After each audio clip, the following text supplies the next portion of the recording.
नमस्कार, बहुत स्वागत है आपका इंडिया न्यूज मध्य प्रदेश छत्तीसगढ़ देख रहे हैं आप और मैं हूं आपके साथ शिवम सोनी। आम बजट आने वाला है। इस बजट से हर किसी को खासी उम्मीदें हैं। जबलपुर व्यापार जगत को भी इस बजट से कई अपेक्षाएं हैं, क्योंकि पिछले 2 सालों में कोरोना ने व्यापार को काफी प्रभावित किया है। इंडिया न्यूज ने Mahakaushal chamber of commerce and industries के पदाधिकारियों और विभिन्न व्यापारियों के प्रतिनिधियों से जाना आखिर क्या कुछ उम्मीदें और अपेक्षाएं उनकी इस बजट से हैं। आने वाला है और इसको लेकर जो लोग हैं उन्हें कई अपेक्षाएं हैं, उम्मीदें हैं। महाकौशल चैम्बर ऑफ कॉमर्स में हम इस वक्त मौजूद हैं, जहां पदाधिकारी और जो सभी व्यापार से जुड़े हुए प्रतिनिधि हैं वो हमारे साथ मौजूद हैं। सबसे पहले हम बात करते हैं, हमारे साथ राजेश टिंडो जी जुड़े हैं, जो वरिष्ठ उपाध्यक्ष हैं महाकौशल चैम्बर ऑफ कॉमर्स के और होटल इंडस्ट्री से जुड़े हुए हैं, क्योंकि सबसे ज़्यादा कोरोना में असर जो है वो कहीं ना कहीं इसी इंडस्ट्री में पड़ा था। और अब जब बजट आ रहा है तो क्या अपेक्षाएं इनकी हैं, क्या उम्मीदें हैं, क्या लगता है आपको सर, क्या उम्मीदें हैं आपको बजट से? उम्मीदें तो बजट से बहुत सारी हैं, पर पहले उम्मीद रखने से पहले मेरी जिम्मेदारी बनती कि मैं अपनी मांग को प्रस्तुत करूं कि मेरे को इस बजट पर क्या मेरी उम्मीदें अपेक्षाएं हैं सरकार से। सबसे फेवरेट टॉपिक होता है किसी भी बजट का, आम जनता को जो सबसे पहले देखा जाता है वो होता है इनकम टैक्स। बेहतर है, सरकार कहती है कि इनकम टैक्स पेयर हिंदुस्तान में बहुत कम है। हर सब्जी वाला, हर रेडी वाला, हर छोटा प्रोफेशनल, छोटा व्यापार करने वाला इनकम टैक्स के दायरे में आना चाहिए, ये सरकार का एजेंडा है। व्यापारी उसके दायरे में आना चाहिए, पर क्या कभी सरकार ने ये सोचा है कि करोड़ों रुपए की इनकम बनाने वाले बड़े बड़े उद्योगपति, बड़े बड़े अन्य लोग, अन्य का मतलब अन्य लोग 1-1 करोड़ रुपए की इनकम बनाते हैं एग्रीकल्चर से, उन पर टैक्स का भार क्यों नहीं आना चाहिए? एक मास्टर जिसकी 3 बच्चियां, सालाना इनकम 8 लाख रुपए, 3 बच्चियों की शादी, परिवार पालना, पढ़ाना, उसके ऊपर इनकम टैक्स का लोड आना चाहिए। एक पूंजीपति जिसको सिर्फ income tax, agriculture income tax 1 crore की इनकम होती है, उस पर टैक्स की कोई नहीं। मेरा ये मानना है कि एग्रीकल्चर के ऊपर एक लिमिट के बाद टैक्स को आना चाहिए, ताकि जो एग्रीकल्चर को लोगों ने इनकम जनरेट करने का मुद्दा बना रखा है, जगह बना रखी है, वो खत्म होना चाहिए। ब्लैक मनी को रोकने का ये बहुत बेहतर तरीका है और मुझे लगता है सरकार को ये कदम उठाना चाहिए। और मेरा मोदी सरकार से अनुरोध है, इस पर जोर दें, मोदी जी ध्यान दें तो इस बात पर जरूर कोई ना कोई वो एक्शन लेंगे इस बात के ऊपर। बिल्कुल, इनकम टैक्स का दायरा बढ़ाया जाना चाहिए, ये इनका कहना। हमारे साथ जो मिष्ठान विक्रेता संघ है उनके अध्यक्ष है हेमराज अग्रवाल जी, हम उनसे जानते हैं। सर, क्या उम्मीदें हैं, क्या अपेक्षाएं आपको हैं बजट से? बजट से हम लोग हमेशा जब भी आता है तो कोई ना कोई उम्मीद लगा के बैठते हैं, लेकिन हमेशा हमारे हाथ में निराशा ही लगती है। तो इस बार हम लोग चाहते हैं कि जबलपुर, चूँकि पूरे भारत का ये मध्य है और यहाँ पे पर्यटन के बहुत अच्छे, हमारे आजू बाजू एक बहुत अच्छे, चाहे आज कान्हा नेशनल पार्क की बात कर लें हम, चाहे हम पचमढ़ी की बात कर लें, चाहे हम यहाँ पे लोकल अपने विश्व प्रसिद्ध भेड़ाघाट की बात कर लें, ऐसे यहाँ अनेकों पर्यटन स्थल हैं जिनकी हम यहाँ पे मार्केटिंग कर सकते हैं और एक पर्यटन हब यहाँ पे विकसित कर सकते हैं। तो निश्चित तौर पर पर्यटन हब जब विकसित होगा तो यहाँ पे जो एक हम हमेशा बोलते हैं आर्थिक मंदी, तो निश्चित तौर पर उस पर हमको एक बहुत बड़ा सपोर्ट मिलेगा और हर तरह के व्यवसाय को उससे लाभ होगा और जो कनेक्टिविटी है वो भी बढ़ेगी, उसका भी फ़ायदा यहाँ पे मिलेगा। तो मेरा सबसे पहला सरकार से ये अपेक्षा है कि वह इस बजट में मध्य प्रदेश, अपने मध्य भारत का ये जो हमारा प्रमुख स्थान है जबलपुर, इसको पर्यटन के उसमें लाए और पर्यटन हब विकसित करें। और यहाँ पर्यटन के सराउंडिंग में 150 किलोमीटर में बहुत अच्छे हमारे यहाँ पे पर्यटन स्थल है, इनकी वो मार्केटिंग करे, जिससे यहाँ के जो उद्योग व्यवसाय, हर तरह के व्यवसाय को उसका लाभ मिलेगा। यह हमारी अपेक्षा है सरकार से। बिल्कुल, पर्यटन क्षेत्रों को बढ़ाया जाए, क्षेत्रों का विकास किया जाए। विश्व प्रसिद्ध पर्यटन स्थल भेड़ाघाट जबलपुर में है, जहाँ देश भर के पर्यटक आते हैं, तो कहीं ना कहीं सुविधाओं की बात की गई है, सुविधाओं को इस बजट में बढ़ाया जाए। हमारे साथ अखिल मिश्रा जी मौजूद हैं। सर, क्या अपेक्षाएं आपकी, क्या मांग है? देखा जाए तो देखिए, अपेक्षाएं तो बहुत सारी रहती हैं। जब भी बजट आता है तो मुझे लगता है कि हम व्यापारी ही वो लोग हैं जो टकटकी लगाकर सरकार की ओर देखते हैं कि क्या पॉलिसी लेकर आ रहे हैं ये, बिकॉज पॉलिसी हमारे लिए बहुत इफेक्ट करती है। हम सारी बातें आती जा रही हैं, जैसा वक्ताओं ने अपने अभी कहा है। मैं एक बात की तरफ जरूर ध्यान आकृष्ट करना चाहता हूं। व्यापारी सहायता कोष अवश्य बनना चाहिए। ये पिछले 3 साल से हम लोग प्रयत्न करते आ रहे हैं। हमारे सभी मित्रों को आप देख लीजिए, सभी लोगों को कुछ ना कुछ सहायता किसी न किसी रूप में गवर्नमेंट ने ग्रुप बनाकर, या वकीलों को देख लीजिए, आप पत्रकार मित्रों को देख लीजिए, होना चाहिए सबके लिए। तो क्यों नहीं हमारे व्यापारियों के लिए होना चाहिए ऐसा कोई सहायता कोष। जब ऐसी पैंडेमिक आ जाए, आपदा आ जाए, अचानक से आ जाए कुछ, तो निश्चित रूप से उसमें उसको प्रोपोर्शनेट रेशियो में जैसा राजस्व वो गवर्नमेंट को दे रहा है, क्यों ना उसको मिले, जिससे वापस भी खड़ा हो सके। अभी इस कोविड में आपने देखा है कि हमारे लघु और मध्यम स्तर के जो व्यापारी हैं उनको बहुत नुकसान सहना पड़ा है, बहुत से बेचारे आत्महत्याएं करी हैं लोगों ने। क्यों नहीं ऐसा बनना चाहिए? सरकार को इस ओर ध्यान अवश्य देना चाहिए। ये हमारा विशेष रूप से आग्रह है मोदी सरकार से कि इस ओर ध्यान दे, बजट में इसकी घोषणा करे। ना सिर्फ घोषणा हो, बल्कि ऐसा जब कोई भी सहायता कोष बने तो उसमें बजट आवंटन भी हो और ये कार्य चालू हो। ये हमारा एक प्रमुख रूप से आग्रह है। बिल्कुल, व्यापारी सहायता कोष जो है वो कहीं ना कहीं शुरू किया जाए, ये मांग जो है वो इनकी है। इसके अलावा हमारे साथ नितिन जैन जी जुड़े हुए हैं, जो कि अध्यक्ष हैं थोक वस्त्र विक्रेता संघ के। और बीच में आपने देखा होगा कि बड़ा विरोध प्रदर्शन जो है जीएसटी की प्रस्तावित दर को लेकर हुआ था, और कई हालांकि प्रस्तावित दर जो है वो अभी स्थगित की गई है। व्यापारी संघ ने कई प्रदर्शन इस दौरान किए थे। हमारे साथ जुड़े हुए हैं नितिन जैन जी, हम उनसे जानते हैं। सर, जीएसटी को लेकर भारी विरोध प्रदर्शन हुआ था, उसके बाद टाल दिया गया। अब आप लोगों की क्या इस बजट से अपेक्षा है, क्या मांग आप लोग करते हैं? वर्तमान में हम व्यापारी, जो आज सरकार ने जो जीएसटी की 5% की दर को स्थगित किया, 12% की दर को स्थगित करके 5% रखा हुआ है, हमारी ये मुख्य मांग है कि यह जो दर है 5% ही कंटिन्यू रखी जाए, 12% की दर को कभी भी लागू नहीं किया जाए। दूसरा, कपड़े के अंदर 1000 के ऊपर 12% का जो स्लैब है वो व्यापारियों को भ्रमित करता है और टैक्स में एक रूपता होनी चाहिए, 5% और 12%। जबकि 12% जो उन्होंने स्लैब रखा हुआ है वो कहते हैं हमने ये इसको सिल्क कपड़ों के ऊपर रखा हुआ है। जबकि मैं एक आग्रह करना चाहता हूँ, ध्यान आकर्षण कराना चाहता हूँ कि सिल्क जो है वो हथकरघे पे बनने वाली वस्तु है और उसके ऊपर सरकार 12% का टैक्स कर आरोपित करती है। यानी एक प्रकार से आप हथकरघे को मारने का ही काम कर रहे हैं, आप हथकरघे को बढ़ाने का काम नहीं कर रहे। आप जीएसटी के ऊपर आप ई-वे बिल की बात करते हैं, ई-वे बिल में आपने जो 100 किलोमीटर का दायरा कर दिया, उससे भी आप क्या अपने जो सरकार के कारिंदे हैं उनके इन कारनामों के अंदर क्या 100 किलोमीटर के दायरे में इसको हम व्यवस्थित कर सकते हैं? नहीं कर सकते। आज सरकार ने जीएसटी के अंदर ही हमने जिससे परचेस किया है उसके द्वारा यदि विवरणी में सही विवरण प्रस्तुत नहीं किया जाता है तो जिन्होंने अपनी विवरणी में जिससे माल खरीदा है, जिसको डिक्लेयर करा है, वही पेनल्टी भरने वाला होगा। जब जीएसटी का आपका उनका रजिस्ट्रेशन आपके पास है तो और हमने वो जीएसटी का टैक्स भरा हुआ है, उसको दिया हुआ है, तो फिर वो टैक्स आप उससे क्यों नहीं वसूलते?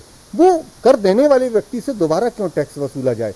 तीसरी बात, एक आखिरी बात मैं कपड़े के लिए कहना चाहता हूँ कि देश के अंदर निचले स्तर पर सबसे ज्यादा रोजगार सृजन करने वाला यदि कोई फील्ड है तो वो कपड़े की फील्ड है। उस फील्ड के ऊपर एक जो भी व्यापारी जितने ज्यादा रोजगार सृजन कर रहा है, एक प्रकार से वो सरकार की सबसे बड़ी समस्या बेरोजगारी की समस्या को दूर कर रहा है, तो आप उनको उतना आनुवंशिक लाभ दें। सरकार के साथ हमेशा जो करारोपण की प्रक्रिया है इतनी जटिल और विकराल है कि व्यापारी अपने व्यावसायिक के कामों को भूल करके केवल इसी में उलझा हुआ है। सरकार से सामाजिक सुरक्षा की जो उम्मीद है वो हम लोगों के लिए दूभर होती चली जा रही है। सबसे पहला, जीएसटी की दरों को 5% ही रखा जाए, सामाजिक सुरक्षा दी जाए, जीएसटी के जो जटिल प्रावधान है उनको अलग किया जाए। बिल्कुल, सबसे बड़ी बात जो कही है कि जो थोक वस्त्र या वस्त्र इंडस्ट्री है वो सबसे ज़्यादा रोजगार देने वाली इंडस्ट्री है, और कहीं ना कहीं जिस तरीके से जो करों की जटिलता है उसको कहीं ना कहीं कम किया जाए, सरकार इस बात को ध्यान दे, ये इनकी मांग है। हमारे साथ सुनील पाठक जी जुड़े हुए हैं जो कि कंप्यूटर और नेटवर्किंग से जुड़े हुए हैं। इनसे जानते हैं कि सर आप लोगों की क्या मांग है, क्या अपेक्षाएं हैं आप लोगों की बजट से? बिल्कुल, अपेक्षाएं तो बहुत सालों से हैं।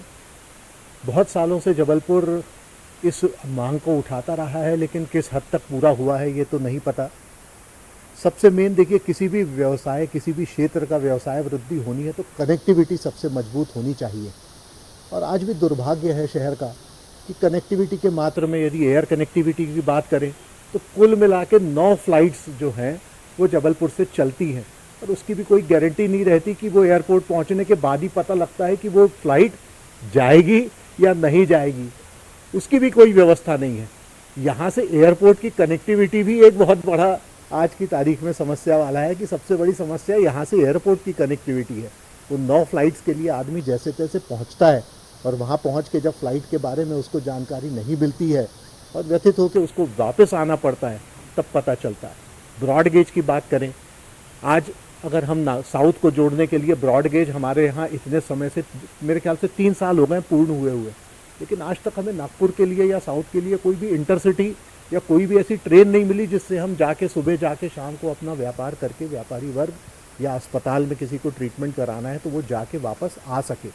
रास्ते बहुत अच्छे हो गए, लेकिन परिवहन की व्यवस्था जो ट्रांसपोर्ट है आज भी कहीं ना कहीं लैकिंग है कि अच्छे क्वालिटी की जो बसेस हैं वो जब तक तीनों व्यवस्थाएं अच्छी नहीं होंगी तब तक व्यापार में वृद्धि कभी संभव नहीं है, और सिर्फ आश्वासन मिलने से कार्य नहीं होगा।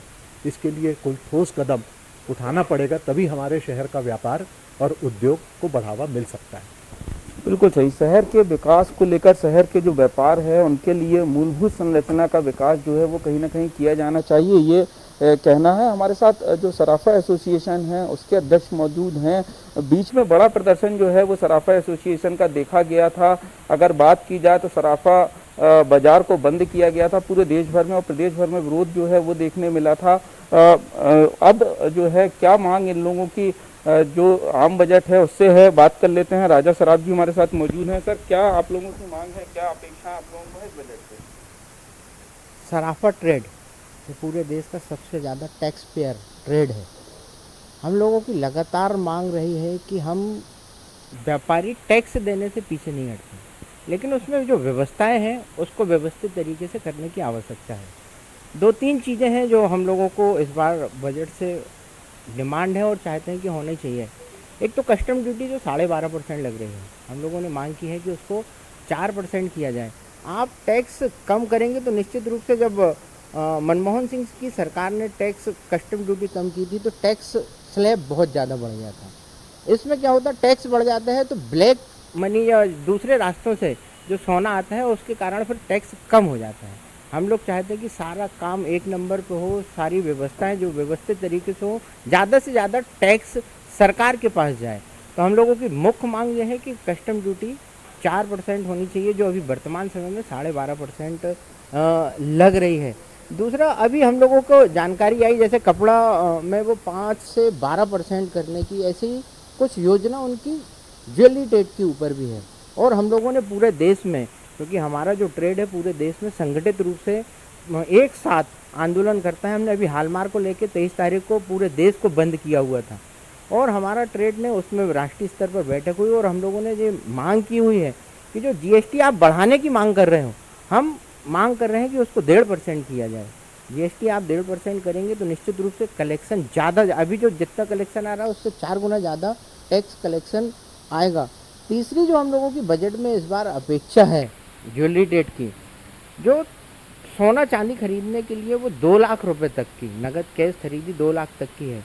आज एक सामान्य किसान है, मध्यम वर्गीय परिवार का अगर एक व्यापारी है, वो अपने घर की शादी में मिनिमम 100 ग्राम मतलब 10 तोला सोना खरीदता है, जिसकी आज की वैल्यू 6 लाख रुपए हो रही है। तो हम कैश की जो ट्रांजैक्शन है उसको बढ़ाने की मांग कर रहे हैं कि कम से कम उसको 5 लाख किया जाए।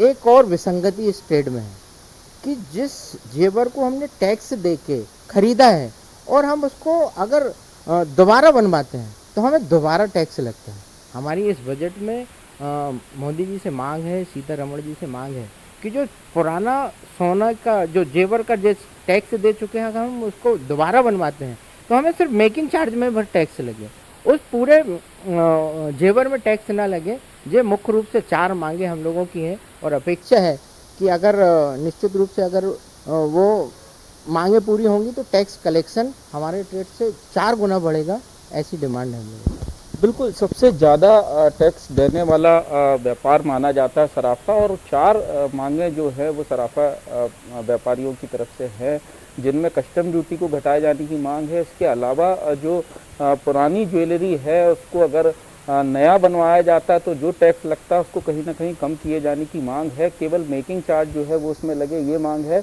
ये पे हमारे साथ सारे व्यापारों से जुड़े हुए प्रतिनिधि, साथ ही Mahakaushal chamber of commerce and industry के पदाधिकारी जो आम बजट को लेकर जिनकी अपेक्षाएं हैं, जिनकी मांग है, चूँकि कल या 1 फरवरी को बजट आने वाला है और लगातार जिस तरीके से इंडिया न्यूज़ का प्रयास है कि जो लोगों की प्रतिक्रियाएं हैं वो सरकार तक पहुंचाते, एक प्रयास था चौपाल के माध्यम से, और इंडिया न्यूज़ जो है वो लगातार ये प्रयास कर रहा है कि सभी वर्गों की जो जो अपेक्षाएं हैं, मांगे हैं, वो सरकार तक पहुंचाई जाए। कैमरामैन मनीष शर्मा के साथ Rajesh Kumar Vishwakarma, India news, Jabalpur. India news की खास मुहिम लोग मास्क पहने और दूसरों को भी प्रेरित करें, इसके तहत इंडिया न्यूज़ लगातार लोगों से अपील कर रहा है कि वो खुली जगहों पर, शॉपिंग मॉल में मास्क पहने और दूसरों को प्रेरित करें। किंतु कहीं ना कहीं दुर्ग जिले में अभी भी लोग लापरवाही पूर्वक बिना मास्क के घूम रहे हैं और कोरोना की तीसरी लहर दस्तक दे चुकी है, फिर भी लोग मानने को तैयार नहीं है। इंडिया न्यूज़ लोगों से अपील करता है कि वो खुली जगहों पे मास्क पहने और सैनिटाइज का यूज़ करें, 2 गज की दूरी जरूर रखें ताकि वे स्वयं भी सुरक्षित रहे और दूसरों को भी सुरक्षित रहे। जिससे वे सुरक्षित होंगे तो समाज सुरक्षित रहेगा। अभी की जो व्यवस्था है, हाँ ये बात सही है कि ये जो वेरिएंट है वो इतना ज़्यादा पावरफुल नहीं है, लेकिन ये वेरिएंट, कोई भी वेरिएंट, छोटे से छोटा वेरिएंट भी, छोटे से छोटा दुश्मन भी भारी पड़ जाता है जब हम लापरवाह हो जाते हैं। मैं कहूँगा कि लोगों को मास्क और सैनिटाइज़र लगाना ज़रूरी है। मास्क लगाइए और सैनिटाइज़र कीजिए, और लोगों से ये कहना चाहूँगा कि मास्क अनिवार्य पहनिए। अभी हम मौजूद हैं पखानजूर के तहसील कार्यालय रोड पर। यह रोड पखानजूर का सबसे बिजी रोड माना जाता है, क्योंकि इस रोड पर तमाम जो शासकीय कार्यालय हैं इसी रोड पर मौजूद हैं और इस रोड पर आवाजाही अधिक होती है। आप मेरे पीछे जो लोग आवाजाही कर रहे हैं, आप देख सकते हैं कि अधिकतर लोगों ने मास्क पहना है और कुछ लोग जो है बिना मास्क के नज़र आ रहे हैं। कारण यह है कि कोविड गाइडलाइन का पालन कराने को लेकर पखानजूर प्रशासन गंभीर नहीं है। भले ही कुछ लोग मास्क पहने हुए नज़र आ रहे हैं, लेकिन कुछ लोग ऐसे हैं जो बिना मास्क के भी नज़र आ रहे हैं। सोचने वाली बात है कि लोग जो है कोरोना के गाइडलाइन का पालन क्यों नहीं कर रहे हैं। हम अभी खड़े हैं महासमुंद के हृदय स्थल के कांग्रेस चौक पे खड़े हैं, जहां हम ये देखेंगे कि आखिर वास्तव में लोग मास्क अभी भी पहन रहे हैं कि नहीं पहन रहे हैं। तो मैं आपको दिखाना चाहूंगा कि देखिए अभी सामने जो खड़े हैं वो भी मास्क नहीं पहने, 2-3 लोग ये बाइक से जा रहे हैं, देख रहे हैं। तो ये कहीं न कहीं कहा जा सकता है कि लोग अभी भी जागरूक नहीं हुए हैं। वैसे अगर प्रशासन की अगर बात किया जाए तो प्रशासन लगातार कार्रवाइयाँ कर रही है। डेली बिना मास्क वालों को चलानी कार्रवाई की जा रही है, उसके बावजूद भी लोग जागरूक नहीं हो रहे हैं और अभी भी लापरवाही बरत रहे हैं। अगर महासमुंद जिले की अगर बात किया जाए तो महासमुंद जिले में 24 घंटे में तकरीबन 472 लोगों का कोविड जांच किया गया था, जिसमें से 53 केसेस पाए गए थे और 9 लोग जो हैं वो स्वस्थ हुए थे।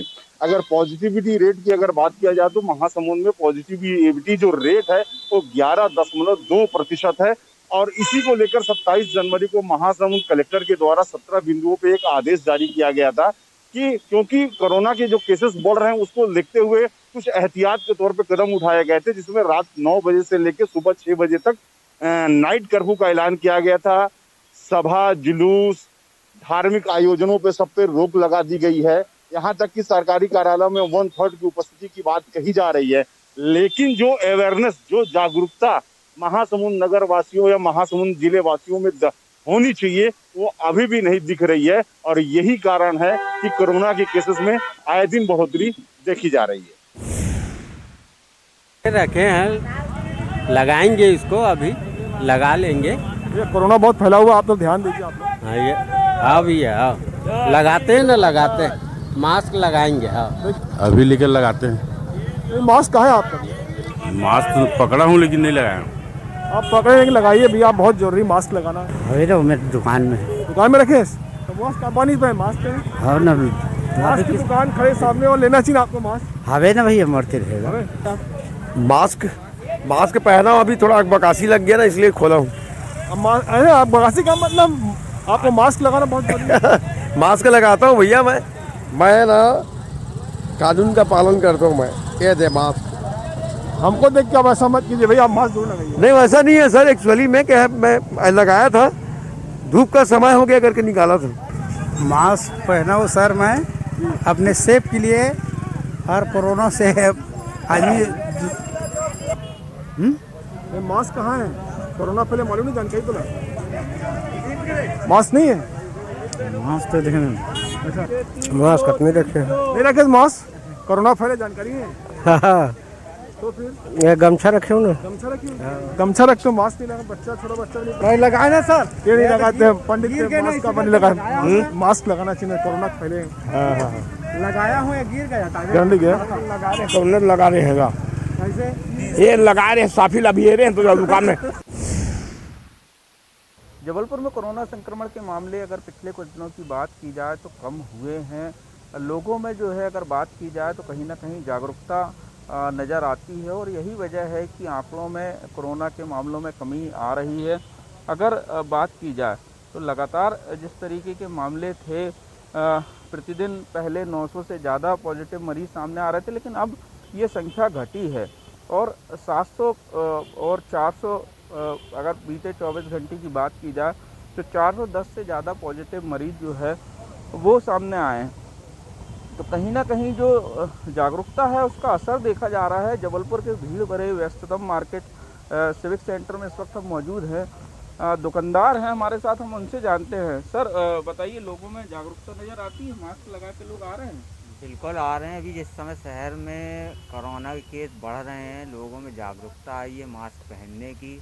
लोग जागरूक हैं, सभी लोग मास्क पहन रहे हैं और हमारे पास जितने कस्टमर आते हैं लगभग सभी मास्क पहनकर ही आते हैं। बिल्कुल, दुकानदार थे ये जिनका कहना है कि कहीं ना कहीं कोविड प्रोटोकॉल का पालन जो है वो सभी लोग कर रहे हैं। अगर बात की जाए तो लगातार जिस तरीके से शहर में पिछले कुछ दिनों में मामले बढ़े थे, लेकिन अब कम होने शुरू हुए हैं और लोगों की जागरूकता का असर कहीं न कहीं देखने मिल रहा है। इसके अलावा जो तमाम अभियान स्वास्थ्य विभाग के चलाए जा रहे थे, उनका भी खासा असर जो है वो देखने को मिल रहा है, जहां लोग कोविड प्रोटोकॉल के प्रति जागरूक हुए हैं। लेकिन अभी भी उन्हें यह समझना पड़ेगा कि केस कम जरूर हुए हैं, लेकिन अभी भी कोविड प्रोटोकॉल का पालन उन्हें करना है, क्योंकि लापरवाही अगर ऐसे समय में बरती जाएगी तो कहीं ना कहीं संक्रमण की रफ्तार फिर बढ़ेगी। मध्य प्रदेश का इंदौर शहर कोरोना का हॉटस्पॉट बना हुआ है। लगातार 4 डिजिट्स के अंदर पॉजिटिव पेशेंट्स की गिनती मिलती जा रही है। पिछले 24 घंटों में तकरीबन 1197 पॉजिटिव मरीज सामने आए हैं और एक व्यक्ति की मौत कोरोना के चलते हुई है। शासन प्रशासन पूरी तरीके से सख्त है। कोरोना प्रोटोकॉल का पालन करने की बात की जाती है। शहर की तस्वीरें अगर देखें तो अब अवेयरनेस थोड़ी नजर आती है। कुछ कुछ जगहों पर हम ये कह सकते हैं कि लोग मास्क को लेकर थोड़े लापरवाह नजर आते हैं और लापरवाही का आलम यह है कि मास्क लगाना जरूरी है। भाई साहब को मैं इशारा कर रहा हूं, सर मास्क लगा लीजिए। उन्होंने सुन लिया है, शायद मास्क लगाएंगे। यहाँ मैं ऑटो स्टैंड पर खड़ा हूं क्योंकि दिन भर ये लोगों के बीच रहते हैं। सर मास्क लगाना कितना जरूरी देख रहे हैं और इंदौर में लग रहा है कि लोग थोड़ा समझ रहे हैं? समझ रहे हैं सर, बिल्कुल समझ रहे हैं। समझ रहे हैं। हाँ, मास्क लगाना बहुत ज़रूरी है। इससे हमारी भी सुरक्षा रहती है और औरों की सुरक्षा भी रहती है। बीमारी से बचाव रहता है और प्रदूषण वगैरह सब चीज़ से बचाव रहता है। हर चीज़ से बचाव रहता है। बहुत अच्छी बात की, प्रदूषण से भी बचाव हो जाता है। एक बहुत पॉजिटिव नोट इंदौर शहर के अंदर मैंने देखा कि यहाँ ऑटो स्टैंड के ऊपर ऑटो चालक भी ये कहते हुए नजर आते हैं कि यदि वैक्सीन नहीं लगवाया तो लगवा लीजिए, मास्क नहीं पहना है तो पहन लीजिए। तीसरी लहर से मुकाबला करने के लिए आप सबका सहयोग लगेगा और इसी सहयोग से तीसरी लहर से हम जीत सकेंगे। अनूपपुर के रेलवे फाटक में खड़े हैं। ये वो रेलवे फाटक है जो हर 12 मिनट में बंद होता है और बंद होने के बाद यहाँ इसी तरीके की भीड़ लगती है। मैं आपको दिखाना चाहूँगा, कैमरामैन से कहूँगा पूरे विहंगम दृश्य को दिखा। कोविड का काल है, कोरोना काल है, लोग कोविड गाइडलाइन का पालन कर रहे हैं कि नहीं कर रहे, इसी तरीके से भीड़ पे खड़े होंगे। या तो मास्क लगाए होंगे या इन सज्जन जैसे मास्क नहीं लगाए होंगे, जितने लोग हैं। लेकिन सोशल डिस्टेंसिंग जैसी कोई स्थिति यहाँ पर मौजूद नहीं है। अगर इस लापरवाही की बात करें तो मैं ये कह सकता हूँ कि ये अनूपपुर का जो रेलवे फाटक है ये कोरोना संक्रमण बढ़ाने का प्रमुख साधन बन गया है। क्योंकि जिस तरीके की भीड़ यहाँ पर होती हर 12 मिनट में, हजारों की संख्या में, सैकड़ों की संख्या में गाड़ियाँ हजारों की संख्या में लोग यहाँ पे खड़े होते हैं और इसी तरीके से आज तो कुछ हद तक लोग मास्क लगाए हुए हैं, लेकिन जैसे अब हम देखेंगे, वो देखिए एक बहुत ही होनहार हमारे व्यक्ति हैं, वो देखो उन्होंने मास्क नहीं लगाया है। ऐसे जो लोगों ने लगाया भी है मास्क को नीचे निकाल करके लगाया है। तो ये लापरवाही निश्चित ही अनूपपुर को किसी तीसरी लहर में न घुसेड़ दे, क्योंकि लगातार केस बढ़ रहे हैं। कल भी केस आए थे, डेली 40 से 50 केस, कभी 80 और 100 के करीब भी पहुंच रहे हैं, लेकिन लोग हैं कि मानने को तैयार नहीं है। किशोरों के वैक्सीनेशन ड्राइव का सेकेंड फेज शुरू हो चुका है। दूसरे डोज के वैक्सीनेशन किशोरों को लगाए जा रहे हैं। इस वक्त मैं इंदौर के एक स्कूल में मौजूद हूं और आप देख सकते हैं कि यहाँ लगातार सुबह से ही स्टूडेंट्स का तांता लगा हुआ है। Second dose of vaccination plus जो छूट गए थे उनका फर्स्ट डोज वैक्सीनेशन भी लग रहा है। मैम कितने बच्चे आए हैं अभी तक? अभी तक का लगभग जो 9, 10, 11, 12 का टोटल 140 के लगभग हो चुका है। 140। और ये भी 4-5 बच्चे खड़े 145 है ना? हाँ। यानी हम ये कहें कि थोड़ा सा जो उत्साह है वो बरकरार है। बरकरार है, बिल्कुल बरकरार है।